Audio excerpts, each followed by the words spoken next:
শীতকালে খেজুর গুড়ের পায়েস সবার কাছে একটি পরিচিত নাম। খেতেও খুবই সুস্বাদু আর বানানোও খুবই সহজ। এভাবে বানালে প্রত্যেকেরই পছন্দ হবে। এখানে আমি 50 গ্রাম গোবিন্দভোগ চাল ভালো করে ধুয়ে রেখেছি। নিয়েছি 100 গ্রাম খেজুরের গুড় ভালো করে কেটে।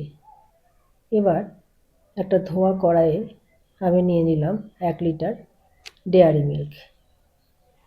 দুধটা ভালো করে ফুটে এলে এর মধ্যে দিয়ে দিলাম ভিজিয়ে রাখা গোবিন্দভোগ চাল।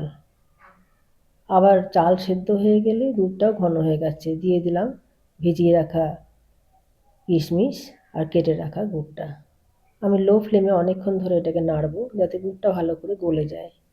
যদি আমার ভিডিও আপনাদের ভালো লাগে চ্যানেলটিকে সাবস্ক্রাইব করার অনুরোধ রইল। অনেকক্ষণ নাড়ার পর এর মধ্যে দিয়ে দেবো 1 হাতা কনডেন্স মিল্ক স্বাদটাকে আরও বাড়ানোর জন্য। এবার ধুয়ে রাখা মাটির পাত্রের মধ্যে কলা পাতা পেতে আমি দিয়ে দিলাম 2 হাতা করে পায়েস। আর ডেকোরেশনের জন্য দিলাম একটা করে চেরি ফল। খুবই সুন্দর লাগছে দেখতে, খেতেও খুবই সুন্দর হয়েছে। এভাবে বানালে যে কোনো কারো পছন্দ হবে। একবার হলেও বানিয়ে দেখতে পারেন।